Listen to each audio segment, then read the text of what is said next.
Fight on, baby. Yeah. All right. Defense still fucking sucks. Okay. Pre-show shenanigans, Everett. Well, there's a lot on the menu. There's a Well, lot that's to ironic. uncover. There's a lot to Digest. we could go there. Well, not properly digested. But Yeah, yeah. Little messy scenario.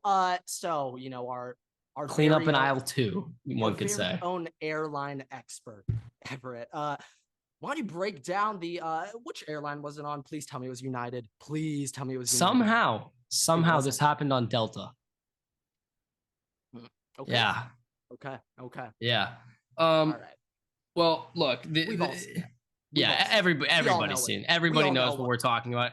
If for somehow, some way, you are literally Patrick Starr living underneath a rock in the bottom of the ocean, a passenger happened to constantly relieve himself up and down the hallways or up and down the aisle of a Delta flight flying from Atlanta to Barcelona, I think. And when I say relieve himself, it was not a happy relief. It was not a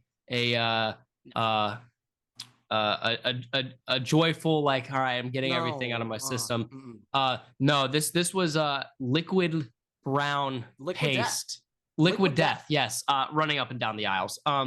So the plane got turned around 2 hours into the flight because there's literal diarrhea up and down the aisles of the flight, which now we've talked about it before, the worst things that we've ever experienced on the planes.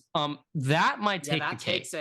That takes the cake. That beats the I believe it was the wife of that MLB player whose kids like spilled all the. There was that the feet. You had feet, like people taking shoes off on the planes, like all those kind of things. That takes the cake. Like real quick, while we're quickly side topic, flip flops on a plane, no go. I've never done it, but if against it, if you personally wear flip flops on the plane, that's on you, dude. Like that's disgusting. With flops. Like I'm not disgusted that you are wearing flip flops, but if I were wearing the flip flops, I personally would feel disgusting that I was wearing flip flops on an airplane. Okay.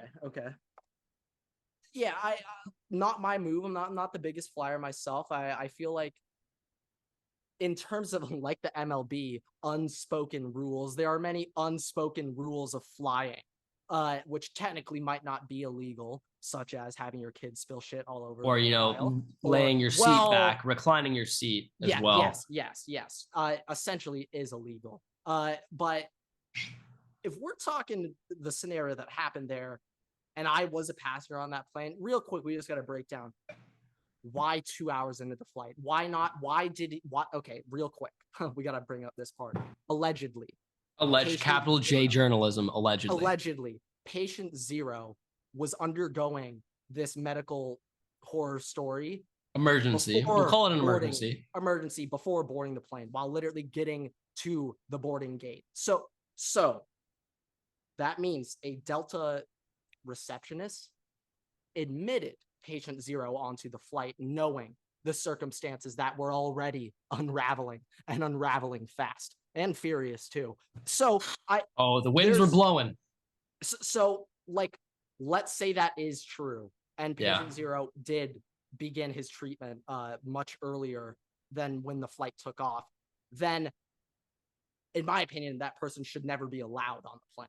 I genuinely do believe that, like, at the end of the day, maybe Delta does a better job, but I mean, they're not wiping down. Well, so what they did after they landed, they basically, the flight took off again at like 2 a.m.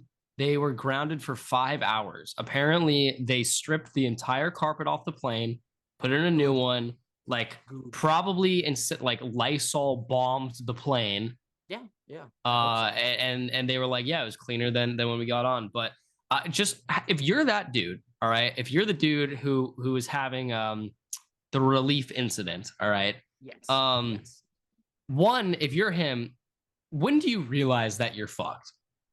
Like at what point do the amount of Tums you're taking, Pepto-Bismol, Which in a way might even expedite the process. Gas X, whatever. At what point do you realize that no amount of those medications are gonna help? And you're really like, shit, dude, I'm on this plane for 8 hours. Now, correct me and if I'm stuck wrong, in this situation. That person knew they should not have boarded that plane well before even waking up. Also, like, I mean, if I don't feel good, I'm still gonna get on a flight that I paid for. Like, that's the thing. Well, it's also to Barcelona. It's a big time trip. They definitely have like hotels or whatever, and a lot of money put in there. You're gonna power through it. I mean, we've all had those flights where our stomachs have been bothering us. Let's be honest, all right, or we haven't felt great from some prior activities. So, I mean, people are soldiers, but in this case, no amount of clenching can solve that issue. Yeah, I could not imagine being on that. But here's the other thing. That person. I saw this. Would you? Oh my God. Would you rather be known as the dude who soiled himself up and down an airplane, or you can make it literally the dude who the girl pointed out as that guy is not real, not real. Would you rather be that guy or the dude who soiled himself up and down the plane?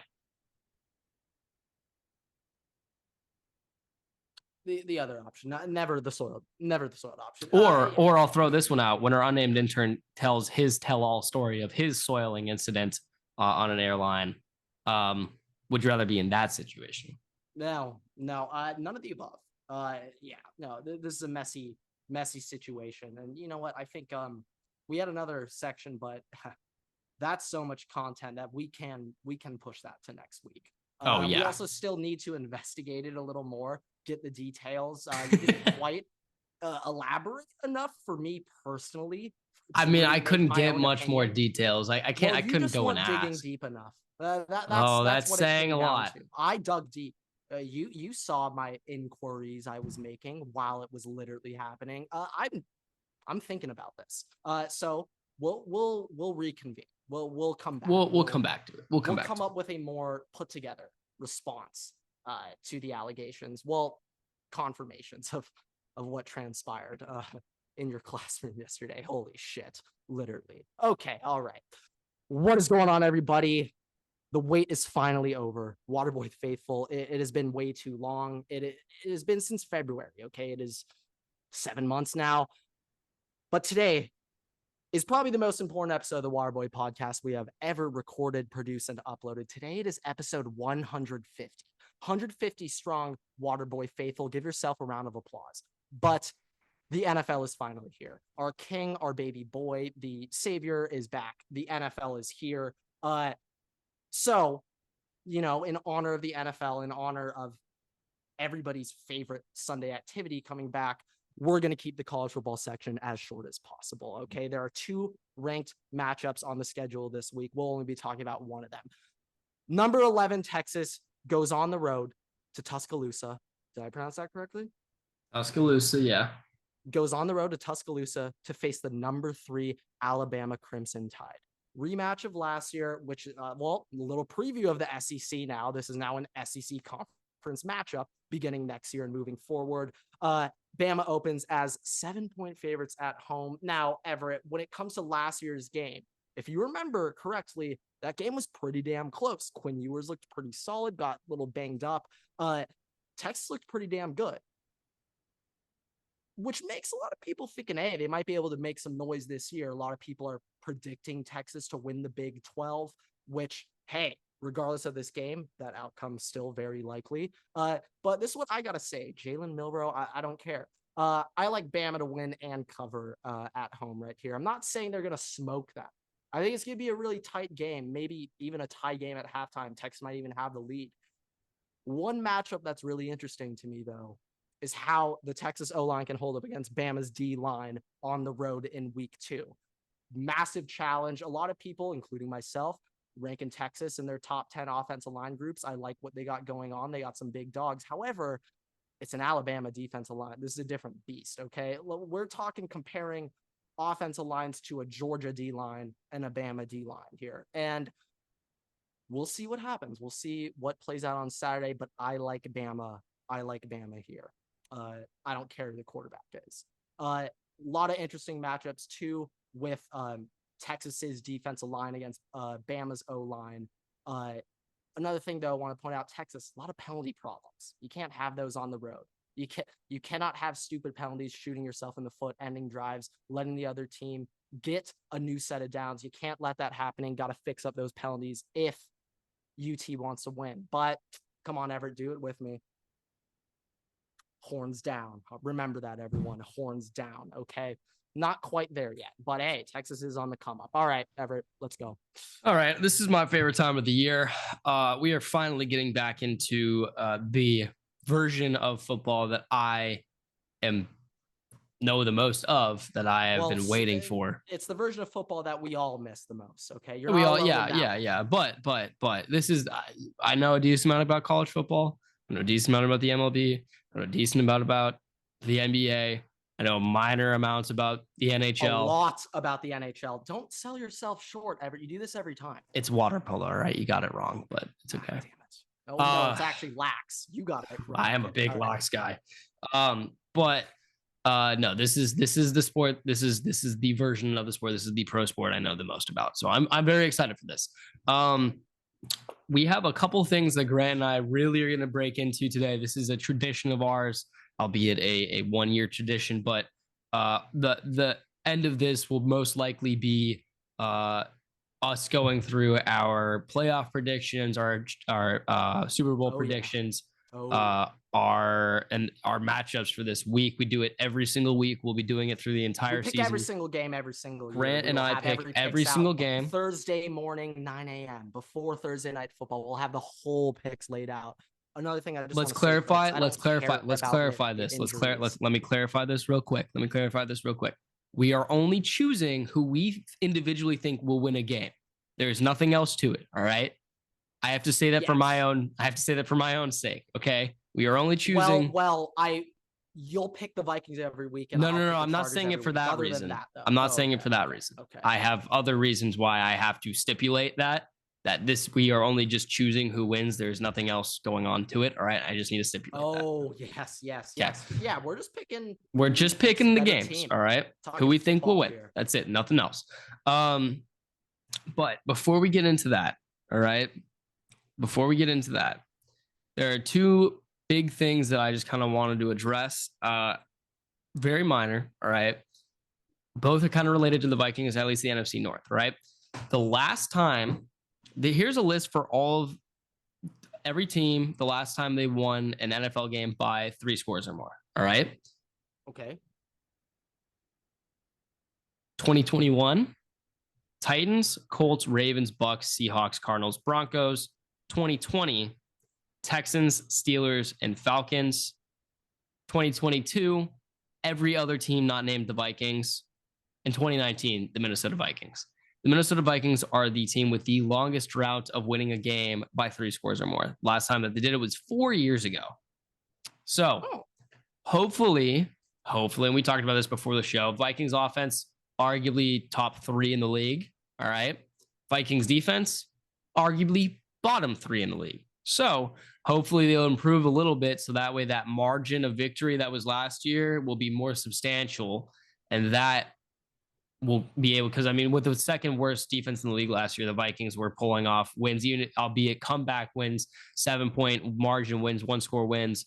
But if the defense is even improved 20% more, I mean, hopefully you'll be able to score more points and not allow as much.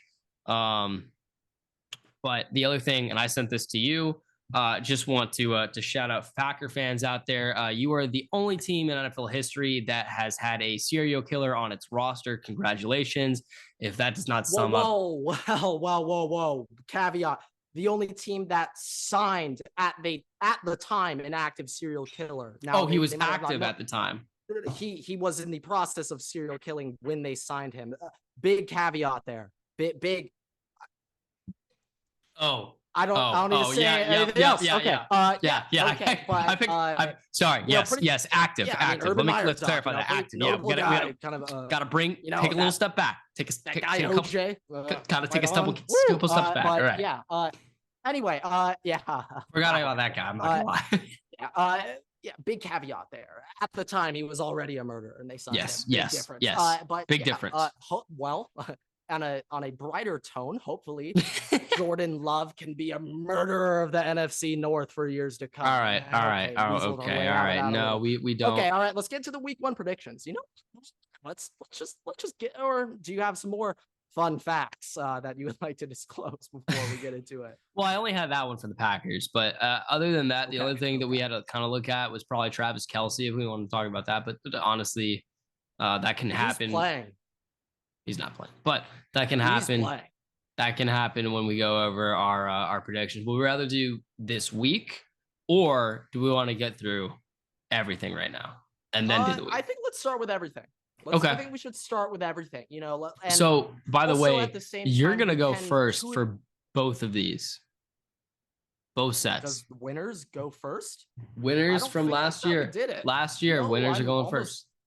No, I'm like really positive here. No, last year. Whoever lost goes first. True. Whoever lost went first, but because you won at the start of last year, or at the end of last year, you have to go first to start the year. I don't know. No. Yeah. That's how it's going to work. That's how it's working this year. Did you not see did you not see our interns well, he email? Didn't send out an email, so he sent one to me. Trick question. He sent one to me. Oh, so there's conspiracy. So the unnamed intern wants you to beat me this year. Well, good luck, unnamed intern Travis. Yeah, that's right. I just doxed you. Okay. All right. Fine. But year long first. Okay. I'll start with my division predictions. We're just doing the winner of the divisions, right? Not each team's records. Okay. No, just, and you don't even need to say the divisions. Just say the team. I have my wild card too. Maybe I'll say those at the end. Bills, Bengals, Jaguars, Kermit the Frog and the Chiefs. Chargers. Wild card teams. Chiefs, Jets, Ravens. On to the NFC. Eagles, Vikings, Falcons, 49ers, wild card, Seahawks, Giants, Packers. I'm so sorry. Now, is that in seed order as well? For the wild card, yes. But not for your division winners. You don't have this. It's not seeded for those. No. I just went Beast, North, South, Best. Okay, I'm gonna do it by seed. Okay, that's fine. We can it's the same kind of the same thing. Tell you what my seed. We can rearrange it. Yeah. Okay. Go. Yeah. All right. I'll start with the AFC because it's still by division. Yeah. No. It's yeah. Okay. AFC 1-7. So our 4 winners, and this is 1-4. Okay.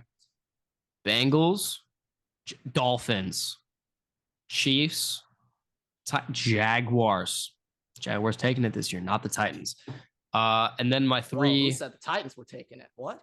I think some people think that the Jaguars are a little overrated. All right. Those are our 4 division winners, the 3 wild card teams. All right. Bills, Jets, and the Denver. No, I'm just joking. It's the Chargers. Chargers are the last seed in the AFC. Oh, okay. I thought for a second you were talking like the AFC best. Well, not anymore. AFC less. I thought you were talking about that division. I started with the Broncos. All right, I'm just not going to do that. Okay. NFC time. I'll be honest. I'm much more high on the Broncos this year. I mean, with Sean Payton, I would be too. I just, for reference, I have them going 9-8 this year. So, that's fair for Broncos. Yeah. All right. NFC. Our division winners: 49ers, Eagles, Vikings, and Saints. Wild card teams 5-7 are Cowboys, Lions, and Giants. So boys at that first wild card spot for you. Okay. Now, okay. Let's start AFC. Here. Okay. We both got Bills, both got Bengals, both got Jags. I picked Chargers as a bit of a homer pick there. Yeah. We don't need to. Well, to be fair, by the way, so when I went through on data day for all the teams, all the records, everything, week by week, I did every single matchup, every single thing, right? I ended up with the Chargers and the Chiefs having a 1-game difference. The Chiefs went 11-6, Chargers went 10-7. So I don't think it's that far of a stretch. Okay. We pardon this great division predictions to bring you a fun fact of the day. Jason Hayward has 2 hits in 21 plate appearances against left-handed pitchers this season. Okay, 2 for 21, not great. The good news is, though, that both of those hits were home runs. He just hit a 424-foot bomb off a lefty. All right, sorry for the interruption. I know baseball sucks, guys. I know. Yeah, okay, real quick, Chargers, one thing I'm thinking about. So, couple of, offense, shit. We'll see. Hopefully it's much better with a guy who wants to score in the second half. Joe Lombardi, you're dead to me. But if anyone's got doubt about Herbert anymore, you know what? I'm not here to fight you. You're just ignorant. So I'm not going to talk about the offense. It's all about the defense. So last year, that Chargers defense, oh, God. All right. Run defense was actually whoever ran against the Chargers, start them in fantasy. That was actually the method of waiver wire running back pickups last year. I was actually looking through multiple running backs, their best games of the season, and a lot of correlations when they go up against the Chargers. Like Dameon Pierce had a day against the Chargers, even though we won, still 8 up. So it all comes down to the run defense. It all comes down to stopping the run. Now, Everett, this is where you come in. The only actual change the Chargers made in their front 7 was a plug-and-play linebacker. Well, I shouldn't say plug-and-play. I have higher opinions of him, but we brought in Eric Kendricks. Hey, I never said only difference we made. I never said that he was terrible, and I've never said that I don't like him. No, I'm not saying, but you were just kind of saying I don't think he's worth the money. I think that he is on the decline, and I don't think that that's unrealistic to say after watching what he's done at least this past season. Maybe he gets revitalized in Los Angeles, but I cannot say that. Huh? I don't think he's gonna go back to OG Kendrick, what he was like back in his prime. I'm not saying that, but compared to Drew Tranquill, I do think it is an upgrade. However, I don't think that's enough to stop the run. I mean, the boys. Kenneth Murray's not doing much to help you. Oh no. Diane Henley might be good this year, though. Diane Henley, I hurt. Yeah, but I still think that he's gonna do well whenever he comes in. Hopefully. He is just banged up. I think we have 2 players. All right, knock on wood. There's only 2. Knock on wood if you're with me. There's only 2 players currently listed on the Chargers injury report, okay? And it's Diane Henley and Chris Rumpf, who's our backup edge rusher for Bosa. So, not key guys, but hey, knock on wood again. Knock on wood if you're with me. But we got to somehow magically get a run defense just kind of pulled out of our ass, which I just don't. That doesn't happen. So if we're talking a soupy run, I'm not entirely sure, but I'm picking my boys to win the best or less. Sorry. I'm picking my boys to win the AFC less. And a lot of things need to break our way, mainly health, but shit. We'll see. All right. Let's also do, we also, as tradition, need to do our Super Bowl projections. Yes. I'll go first again. Okay. But mine segues a little bit into a very major NFL news thing that broke today, with a certain player becoming the highest paid defense player in NFL history. So I can go first. Okay. I can go first. I'm just first gonna say the Super Bowl I'd love to see is a Vikings Chargers. Just want to shout that out for the boys. That's the dream. All right. I just need if you want to see one of me or Grant absolutely literally ball our eyes out and just emotionally just have our hearts just absolutely shattered into a million pieces in a matter of 30 minutes. If that were to happen, you guys are not getting a Tuesday episode. We're just getting one episode that week. You're getting just one of us. We could not possibly record either after the Super Bowl or the day after. Hell no. One of us would be in therapy for weeks. Let's just put it that way. Longer, yes. All right. So just looking at the teams I have I'm going to stipulate this. I have not made a predetermined Super Bowl matchup. Okay. And Super Bowl winner. Okay. I have not. I do. This is live. This is going to be live. All right. Live thought process. Okay. Going off of the set of teams that I have here. All right.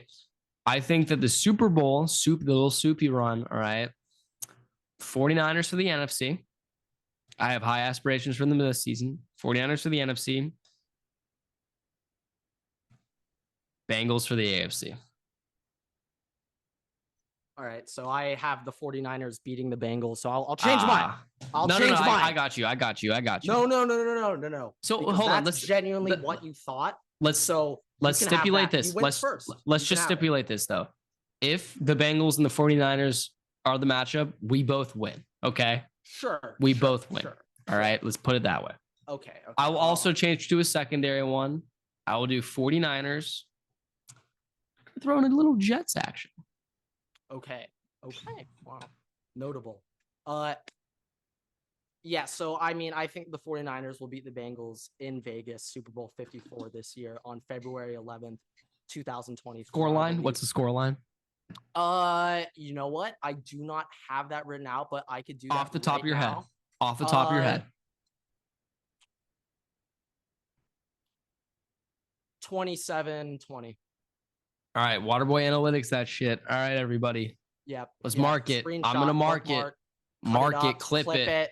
Bookmark it. Keep that shit saved on your Twitter, just ready to after we record this, cold takes. That's your job. You tweet it out, and you're going to pin that tweet. That's unnamed your job. intern job.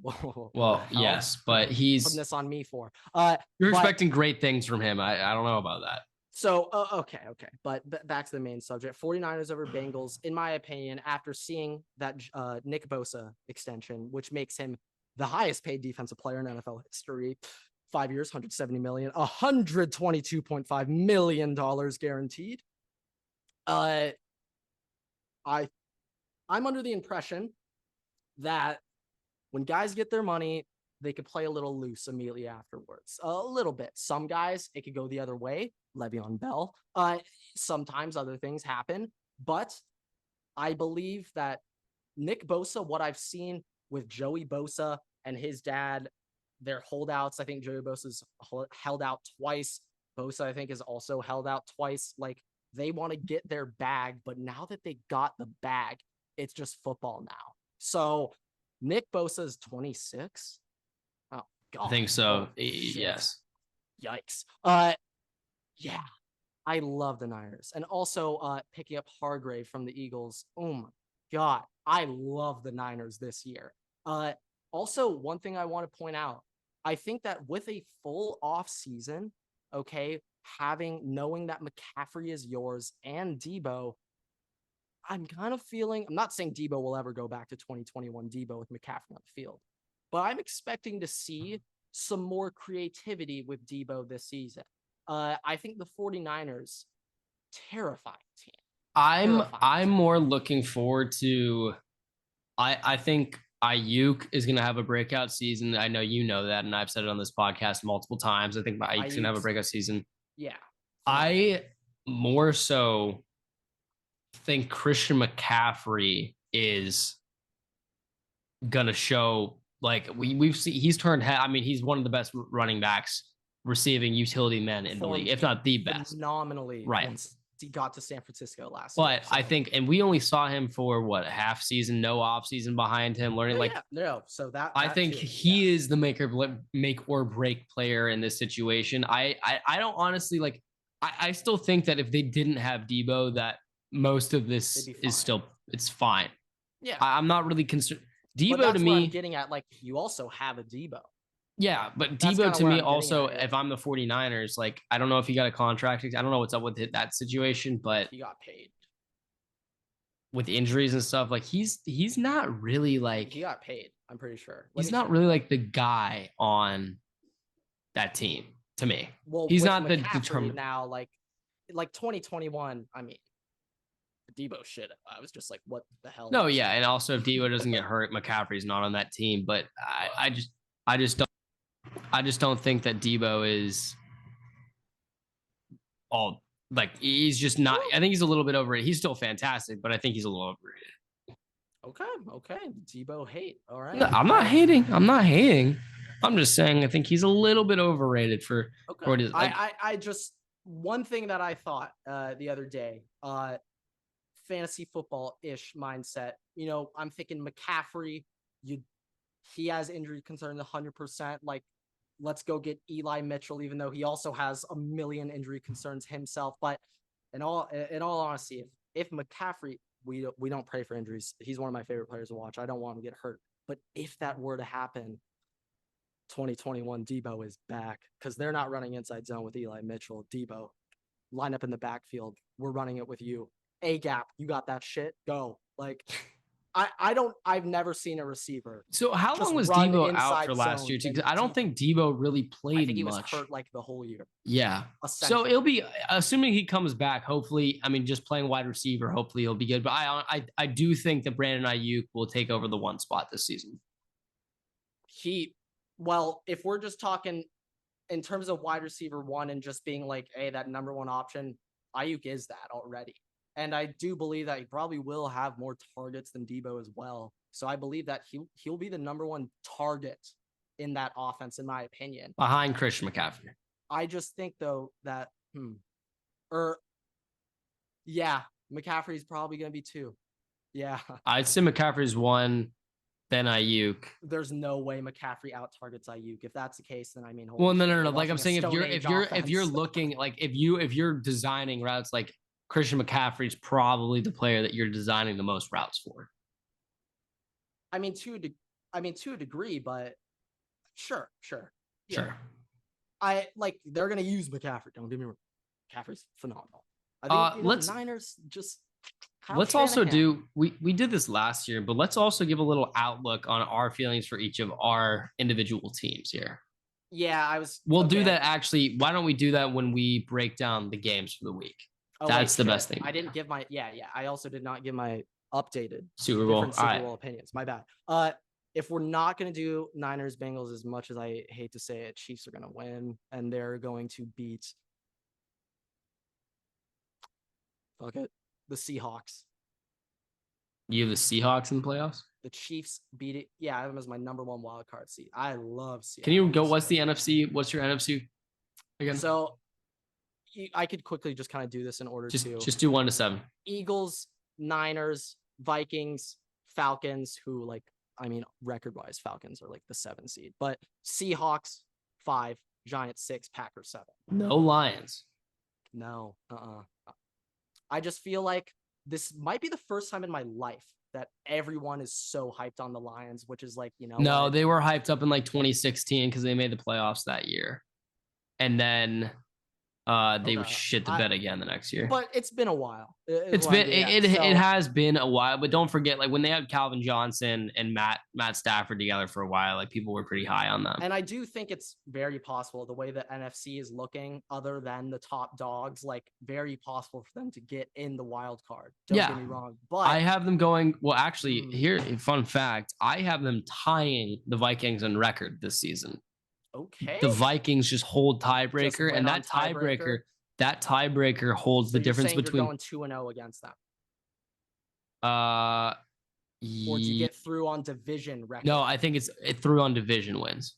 Okay, so you got yourself splitting with Detroit. Yes. Sweeping Chicago, yeah. Yes. That's what I thought. I think I either had splitting with. There's no way you could possibly. I think I had us split with Green Bay. I think I had us split with the Lions and the Bears, but sweep the Packers, and the Lions split with every team. Okay. But the difference is between the 3 seed and the 6 seed there, so that's pretty big. Yeah. It's pretty big. Very big. Very big. Okay. Do we want to get into our matchup predictions before we finish with our lists and stuff for the week? Yeah, let's go. Week 1. Let's run week 1. All right. I guess I'm going first. I guess that's how these rules work. I swear. I mean, I got some. Well, after this week, the loser will go first, but I need to give myself an advantage going into week 1. I'm not sure that's how this works, but okay. I mean, yeah. Hey man, I don't write the rules. Nope, you did. But no. The intern, Travis wrote the rules. Travis wrote the rules. The next Very interesting. Very interesting. Travis wrote the rules. It's how you get an advantage. Yeah, to an email only sent to you, Travis, you piece of shit. But okay. Thursday night football tonight. As you guys are listening to this podcast right now, Detroit Lions against the Chiefs. Chiefs, Falcons, Bengals, Jaguars, Vikings, Saints, 49ers, Commanders, Texans, Chargers, Bears, Broncos, Eagles. Really want Patriots there, but I'm sick with Eagles. Seahawks, Giants, Jets. Wow. A lot of home dogs. A lot of home dogs in this game. There's currently somebody like moaning in my house. Oh, well, there's currently someone mowing their lawn outside. I thought that's where you were going, but okay. No, something moaning. Else. I hope he's enjoying his Wednesday night. Yeah, okay, make your picks. Okay. Do you want me to say what the matchups are? Because I don't think you said what the matchups really were. I'll just run through them real quick so everybody has a refresher in case you just don't have ESPN on standby. I'll just run through it real quick. We have Lions, Chiefs, Bucks, Vikings, Panthers, Falcons, Bengals, Browns, Jags, Colts, Titans, Saints, 49ers, Steelers, Cardinals, Commanders, Texans, Ravens, Packers, Bears, Raiders, Broncos, Eagles, Patriots, Dolphins, Chargers, Rams, Seahawks, Cowboys, Giants, and Bills, Jets. Second team's the home team. Let's just clarify that too. I forgot I used to do that. But yeah. Well, no, I typically did that because I went first. True. Good point. But you're not used to it. That's why I don't remember. You're not used to it. Damn. Yeah. Here are my picks. It's a little out of order because I have the Vikings like earlier than ESPN does. Save them for the primetime slate. I mean, mine is noon. Okay. Here we go. Chiefs, Vikings, Falcons, Bengals, Jaguars, Saints, Niners, Commanders, Ravens, Bears, Broncos, Eagles, Dolphins, Seahawks, the boys, and the Jets. Okay, so the only differences we have is boys, Fins, Texans, and one other, correct? I'll reread it real quick. Bears or Packers? Who do you have? Bears. Damn. Okay, we got to start with that. Is this a little bit of hope? No, I legitimately think the Packers suck nuts. Okay. Because I mean Everett. Also, to clarify, Christian Watson see it right now. Christian Watson and Romeo Dubes are both hurt. Yes. It is Jaden Reed's season. Okay, he's gonna do Michigan State proud like Keon Coleman last Sunday. Good sign. Foreshadowing. I can just imagine it right now. It's Monday morning. Skip Bayless, or no. The other one. Stephen A. and Shannon Sharp, the new hot sports media duo, is talking behind the Waterboy podcast. Sorry, is talking about how Jordan Love has brought the Packers back and that Green Bay is back and that I can already see it right now. There will be a graphic. Brett Favre, Aaron Rodgers, Jordan Love. I can already see it right now. And I, as a Justin Fields dynasty owner and Just Fields stan, I don't want it to happen, but oh boy, I just feel it. The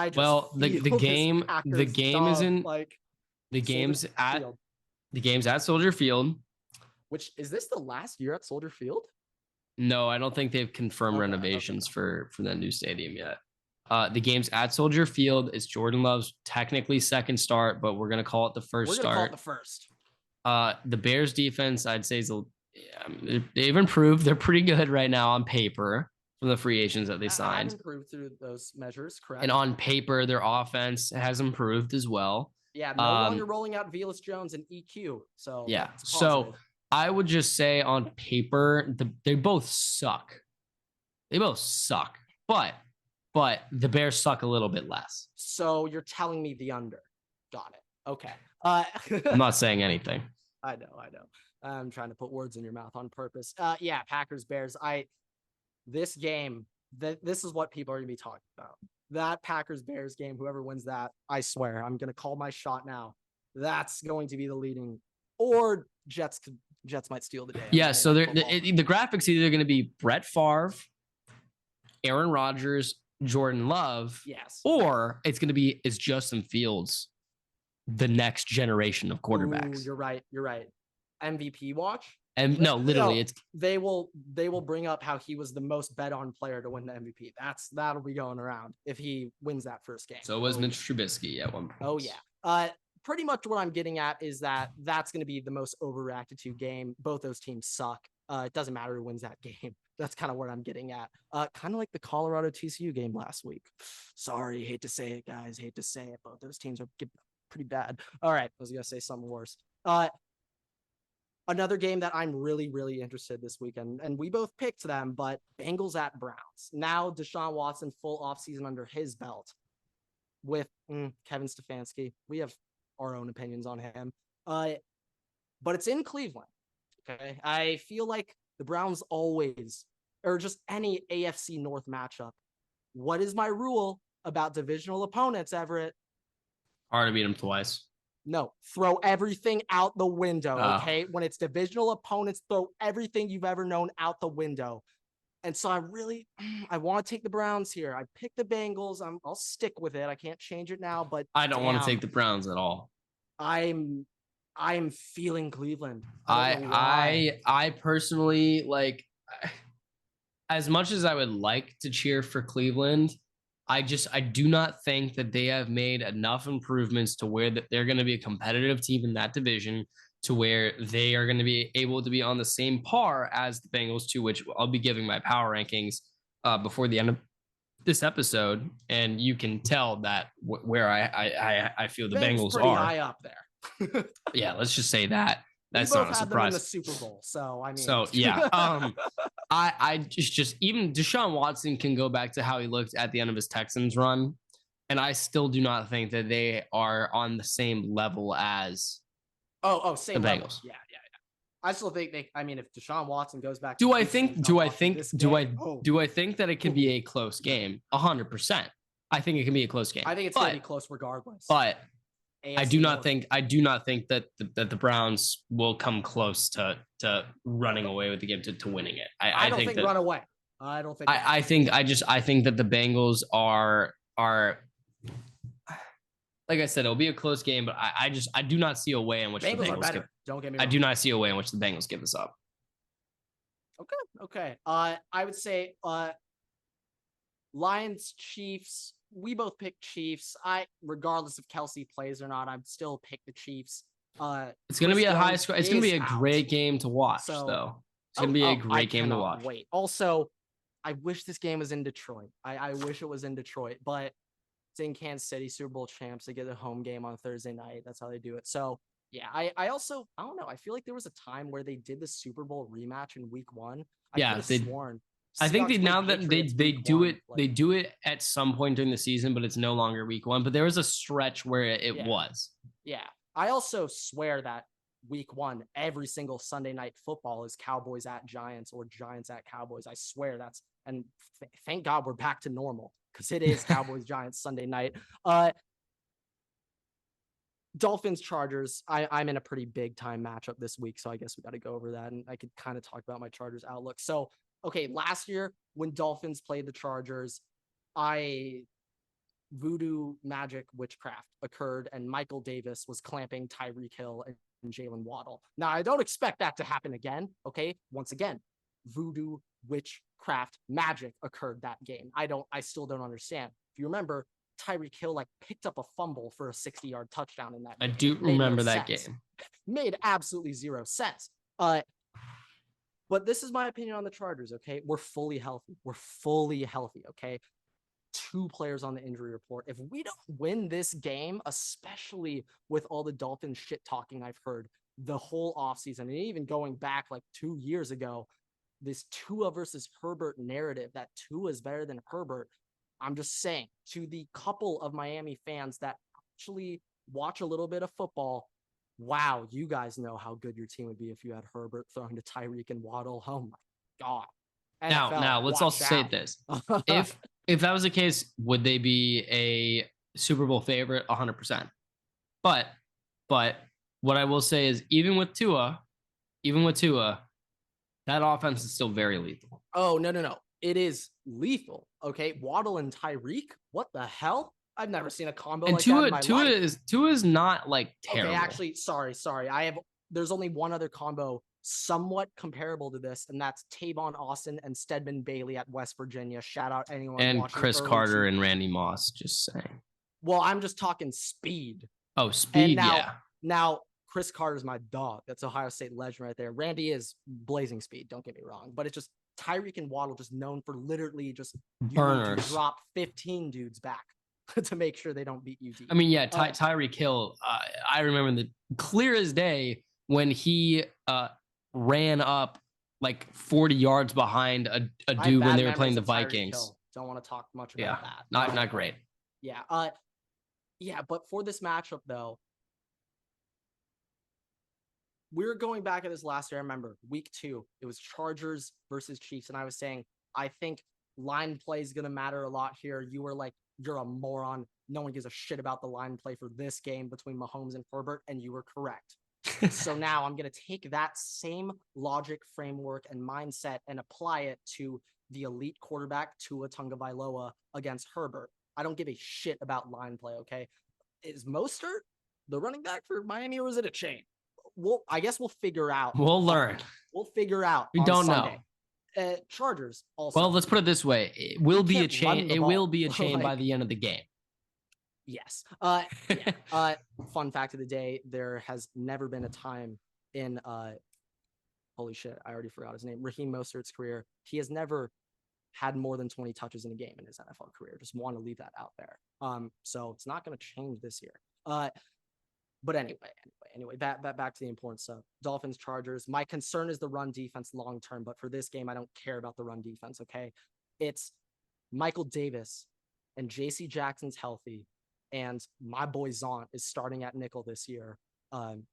There's rumors that he might lose that job, but no, he's starting. We need to be locked down. Okay, it's Tyreek and Waddle. Okay, we need to be locked down. Okay, boys, locked down. And Staley has changed things up 2 years ago.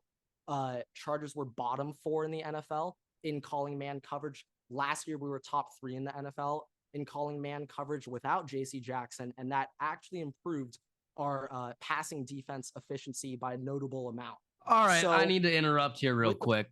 What rage bomb just occurred? This better be really good. I have Pro Football Talks, not PFF, but for Pro Football Talks playoff predictions that just came out. Okay, there we go. We go. We're not going to have to talk about this for too long because we're going to throw it out the window pretty much immediately. He has the Steelers making the playoffs and the Packers making the playoffs. The Steelers in that division. So does he have them winning? He has them going all the way to the AFC title game. And he has the Packers beating the Giants. Or wild card? Wild card 5. Okay. 5. Okay. So the first wild card spot. Okay. Ahead of the Jets and the Ravens. No Chargers, by the way. No Chargers. I'm okay with that. And for the NFC, no Lions, no Vikings, no Falcons. But the Packers as the 3 seed. Okay, so I'm guessing they have whoever winning South has 4. Yes. Shocker, they're the Saints. 1 seed. Okay, good. Yeah, we're on to interaction clickbait farming. I do want to say though, when I was making my divisional prediction, I was like, damn, I'm just picking favorites to win here. Want to add a little variety somewhere. Shake it up a little bit. Yeah, but those predictions, now that's just satire. Like it's comical. No, it's absolutely heinous. Yeah. It's disgusting. For me, throwing the Packers in at the wild card and the Seahawks in, I was like, ooh, that's enough. That's enough feathers shaken for me. It's enough slices. That's enough. Yeah, exactly. But I guess PFF took it to a whole new level. Maybe if Jalen Warren's the running back at the end of the year, might be able to. Yeah, maybe. Yeah, but those are my picks. Oh, actually, real quick. We got to go over these last two. That's all I had on Chargers, though. you guys got the Bucks week 1 at home. That we do. And one thing that I noticed as USC fanboy, JA Dynasty owner, is that he was listed behind KJ Osborne on the wide receiver depth chart. However, Justin Jefferson was in the exact same scenario. I'm not saying Jordan Addison is going to do what Justin Jefferson is going to do. Just want to put that caveat out there. But also, it's two different coaches. Week 1. So here's the big thing. Here's the big thing. I will just let you in on this. Mike Zimmer hates rookies. Yeah. So like this year, if we look at the comparable difference, there's a lot of young guys in positions to succeed this season. In comparison, if it was Mike Zimmer, they might have not have been on the team. Ivan Pace, see you later, buddy. So I don't really think that's the way. I also just think that Jordan Addison has shown good things, but he has not shown enough to beat out KJ Osborne to start the season. I think, like you said, maybe he takes over that 2 spot halfway, week 3, week 4. But I don't think that there's any reason to stick him at 2 to start, especially since KJ has done week 1 pretty decent. And also, like, Jordan Addison, even if he was the 2, would be the 3rd option on the offense. So it's not making a sizable difference. Now, what does happen, though, is with Justin Jefferson getting double teamed and stuff, and now you bring KJ Osborne in and Jordan Addison in, and you move them. I don't expect it to be like, okay, KJ Osborne has to be on the outside and Jordan Addison has to be on the inside. They'll move around. Mm-hmm. But I think that 2, 3, like, it's kind of interchangeable. It's just the way that you list out. Like, I mean, yeah. No, I'm not putting much thought into it overall, but like. Now, would I suggest starting Jordan Addison week 1? Absolutely not in fantasy football, but. No, yeah, I'm not getting there, but I'm saying by week 3, week 4, Jordan Addison at least knows the base play calls and at least runs the correct routes to a certain degree. Then the talent upgrade there is just undeniable. And so Jordan, they're going to break him in. He'll get in. I don't expect it week 1. Week 2, I'd be surprised, but week 3, week 4, all systems go. All right. Wheels up, take off. Okay. Jordan Addison season to the moon. But let's go to your week 1 matchup with the Bucks. Is this going to be a shit pumping ever? Are we about to see that first 3 touchdown win in 4 years? Is that going to come out week 1? I really hope so. Like, here's the thing, though. The Bucks offense is on par with the Vikings defense, and the Bucks defense is on par with the Vikings offense. And that's the little bit of the issue. You know what? Actually, kind of, yeah. That's a little bit of the issue. I'm just so strung up on Baker that, I now can't here's the other thing. Anything else? I think that the Vikings defense, while bad, has the ability to outplay the Bucks offense more than the Bucks defense has the ability to outplay the Vikings offense. I'm with that. I'm with you on that one. Do I think that it will be a shit pump? Do I think it'll be a full-on shit pump? No. But I think that it will be a full-on shit pump's a clobbering. I'm not going that. Do I think it'll be a marginal? Pump. Do I think it'll be a marginal victory? Yeah. I don't think it's going to be 3 scores, but not a beat down, which is like a 10. I'm going to call it like 24-10. Beat down. That's like around that. Maybe like 31-17. The NFL. 31-17. Now that's the largest 14-point lead in all of football. 31-17. Because it's skipping to 17-31. You just think like, 30. Yeah, and mentally that's a lot of points. Yeah. Mentally it's a lot of points. So that's the largest 14-point lead in football. So that classifies arguably as a shit pumping. I don't know. I mean, that's how we got to think about this, guys. Yeah. That's how we got to think about this. I really like you guys a lot week 1, but it's that week 2 matchup that we know. Boy, don't remind me. Have you been waiting for that one? Oh man, I cannot wait personally. Hey, you know what? At least our tight end will not have the ball come straight through his hands to lose the entire momentum of the game. Shout out Irv Smith, our darling boy himself. I could not have been more wrong with that. Okay, we got 2 more quick little games I want to go over. Cowboys, Giants. I pick Giants, you pick boys. I like Giants at home here, okay? I like them too. I've been debating going back and forth, so I'll respect it. The only reason why I chose the Cowboys over the Giants, one, I do not trust Daniel Jones. And I think that he got overpaid because of the Vikings defense being trash at the end of last year. I'm dead serious. So Ed Donatel is making careers. He is. Yes, he is. Futures. Okay? He is doing something. And even though they have Darren Waller, I still don't think their weapons on offense, wide receiver wise, are good enough. So it's really just Darren Waller and Saquon. All right. Now, when we look at the Cowboys, Michael Gallup, CeeDee Lamb, Brandon Cooks. Gallup quite gets that treatment anymore, but okay. Tony Pollard, and you know my opinions on Tony Pollard, but if he's used in rotation, I think it's still good. And then the defenses. Giants defense is up and coming. Cowboys defense is disgusting. It's really good. Stout. It's pretty stout. So I just on paper have a little bit more faith with the Cowboys. Now, I mean, we are talking about Denny's meal, Mike McCarthy here, but say his name. Mike Denny's Fat Carthy. Thank you. Come on. Mike Fat Carthy. Come on. Thank you. Come on. So I need to remind the Vikings fan that. Okay. Come on. Yeah. It's been so long since you've seen that awful face on the Well, he beat us last year, but yeah. Oh shit. Sorry. Yeah, he kind of put the beat down on us. I'm pretty much just going back to, the theory. Divisional okay.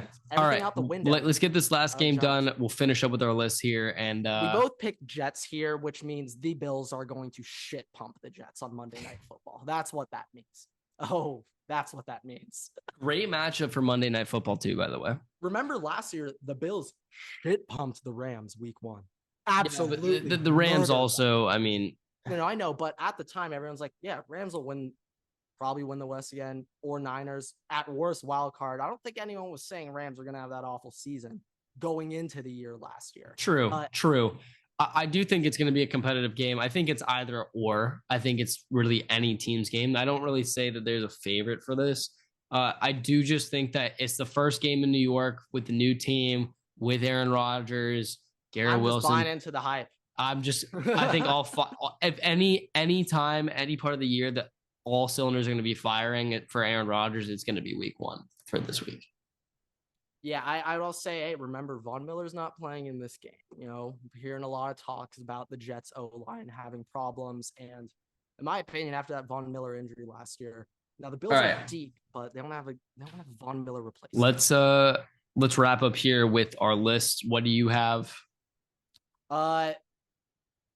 My lists are all division predictions. I'll be working on something on college football, but right now I don't have one. Okay. That's all you. All right. To wrap up the episode, it's not ideal. To wrap up the episode, we'll have the power rankings entering week 1 of the NFL season. If you guys follow our TikTok page, you know that we post these every single week recapping. We're also going to be starting some new kind of weekly rankings that we think you guys will enjoy. But here we go. And I just want to mention this. This is a Vikings jersey. All right. I'm a Vikings fan. Unfortunately, the Vikings are not in the top 10 entering week 1, but however, I'm expecting them to be in it entering week 2. All right. Here we go. After 10, shit pumping. 10 to 1, 1 to 10. Let's go 1 to 10. Yeah. Okay. Let's go 1 to 10. Let's start with the big names. All right, here we go. Eagles, Chiefs, 49ers, Bengals, Bills, Ravens, Dolphins, Jets, Cowboys, and Jaguars. Yeah, so this year, it's an interesting year of the NFL. Got some up-and-comers in Jacksonville. Got some up-and-comers in New York. Well, we got a lot of moving parts here. Dolphins, too, another team that, as a podcast, we're pretty high on. Now, the Dolphins, I'm pretty blinded by my hatred for that fan base. But I got to admit, That's a good team they got there. And if Tua can just stay healthy, I'm not saying Tua's awful, by the way, just not as good as Herbert, but Tua's still good. I mean, yeah, that's yeah, it's fair. But if Tua can just stay on the field, I love Tua, by the way. Oh my God, it's just Waddle and Tyreek. You have to respect just the possibilities you do. that are there. You have to. All right. But with that, thank you guys so much for watching, listening, rate us 5 stars. You can find us on Spotify, TikTok, YouTube, Twitter, Instagram, and on Twitter. I think I said that before, at Waterboy Make sure to follow me and Grant on Twitter at Everett Stakes and at WaterboyGrant. Make sure to subscribe. Make sure to put notifications on. You don't want to miss any of the new episodes. We have an interview with an NFL linebacker and former college football star up on the page right now. It's out. Don't want to miss that one. Check out our takes on Caleb Williams. That's another video that's doing really well right now. But with that, we will see you guys in the next episode. Waterboy's out.